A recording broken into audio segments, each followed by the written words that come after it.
প্ৰমোদ বড়োৰ মতলব বেয়া আছিল কৈছে হাগ্ৰামা মহিলাৰীয়ে। কিন্তু ৰাস্তাটো প্ৰমোদ বড়োৰ দিনতে কামটো আৰম্ভ কৰিব লাগিছিল, ই কৰা নাই মানে মতলবটো বেয়া, খাৱাৰ ধান্দা হয়তো খাবলৈ পোৱা নাই, সেইকাৰণে ৰাস্তাটো উদ্বোধন কৰা নাই, এইবিলাক কথা। প্ৰমোদ বড়োৱে বড়োভূমিক শাসন কৰিলে 5 বছৰ। 5 বছৰত বহু আঁচনিৰ বাবে ধন আবণ্টন হ'ল। অসমমালাৰ অধীনত বহু পথৰ বাবে আবণ্টন হৈছিল ধন। কিন্তু UPPLৰ নেতৃত্বাধীন চৰকাৰে নকৰিলে কাম। কমিছনৰ অংক নিমিলাৰ বাবেই আধৰুৱা কৰি থলে কাম।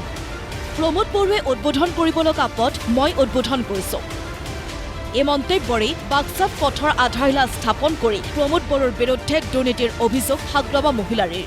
প্ৰমোদ বড়ো চৰকাৰৰ দিনত চেংচন হোৱা এইটোকে মই উদ্বোধন কৰি আছো, কিন্তু প্ৰমোদ বড়োৱে সেইখিনি ৰাস্তাটো উদ্বোধন কৰা নাই, কিয় বা নাজানো। তাৰমানে তাৰতো হ'ল মতলবটো বেলেগ, খাব পোৱা নাই যে, পইচা পোৱা নাই, এই কাৰণে। নহ'লে এইখিনি ৰাস্তা BTCত 8টা ৰাস্তা আছামবালা, এই ৰাস্তাটো প্ৰমোদ বড়োৰ দিনতে চেংচন হোৱা, কিন্তু সি উদ্বোধন কৰি পেলাই যোৱা নাই মানে কি কাৰণটো কি?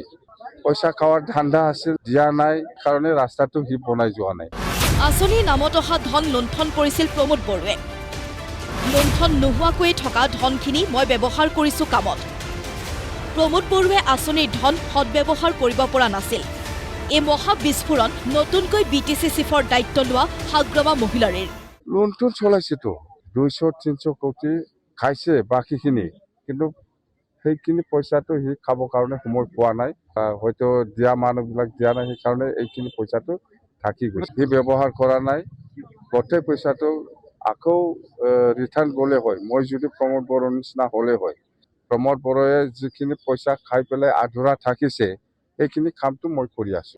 প্ৰমোদ বড়োৱে কাৰ্যভাৰ গ্ৰহণ কৰিয়ে হাগ্ৰামা মহিলাৰীৰ বিৰুদ্ধে তদন্তৰ হুংকাৰ দিছিল, কিন্তু সময়ত তদন্ত নহল। পিছে প্ৰমোদ বড়োৰ বিৰুদ্ধে হাগ্ৰামা মহিলাৰীৰ তদন্ত কৰাৰ মন আছেনে? কি তদন্ত হ'ব?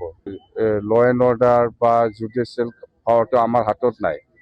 প্ৰমোদে যদি কিবা লুণ্ঠন কৰিছে, সেইটো অডিটত দেখাব। বড়োভূমিৰ পৰা UPPLক বিদায় দিছে ৰাইজে। UPPLক আৰু ভোট নিদিয়ে ৰাইজে। UPPLক কোনে ভোট দিব? এতিয়া চৰকাৰ থকা সময়তে ভোট দিয়া নাই, এতিয়া আৰু চৰকাৰ নাই। ইহঁতে আজিলৈকেও মানি ল'ব পৰা নাই যে BPF চৰকাৰে চৰকাৰ বনোৱাটো। পিছে হাগ্ৰামা মহিলাৰীৰ দিনতো আৰম্ভ হৈছে নেকি চিণ্ডিকেট?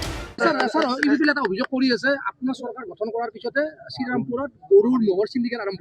এইবিলাক মই নাজানো, এইবিলাকত মই নাই। প্ৰমোদ বড়ো নিশ্চয় এইবিলাক কাম কৰি আছে, সেইকাৰণে সেইটো সপোন দেখি আছে বোলে। মই এইবিলাকত নাই। পুনৰ মুখ্যমন্ত্ৰী হ'ব ডক্টৰ হিমন্ত বিশ্ব শৰ্মা। আগন্তুক নিৰ্বাচনত NDAৰ সৈতে থাকি BPFে দাবী কৰিব প্ৰায় 20খন আসন। চৰকাৰ আমাৰ NDA হ'ব, হিমন্ত বিশ্ব শৰ্মাই মুখ্যমন্ত্ৰী হ'ব আৰু আৰামছে NDA হিচাপে ইলেকশ্যন খেলিব। যেনিবা আমি 126টা চিটত আমাক কিমান দিয়ে আমি আলোচনা কৰিম, হয়তো 15-20টা নিশ্চয় পাব পাৰে, সেইটো 20টা বিচাৰিব। ইয়া বাক্সাৰী দৃশ্য। আধাৰশিলা স্থাপন কৰিলে অসমমালা আঁচনিৰ দুটাকৈ পথৰ। এই অনুষ্ঠানৰ অন্তত প্ৰমোদ বড়োৰ দিনত কাম নোহোৱাৰ অভিযোগ আনিলে, লগতে BTCক লৈ আগন্তুক পৰিকল্পনাৰ কথাও দোহাৰিলে হাগ্ৰামা মহিলাৰীয়ে। মুছলপুৰৰ পৰা চাণক্য বৈশ্যৰ ৰিপৰ্ট, প্ৰতিদিন টাইম।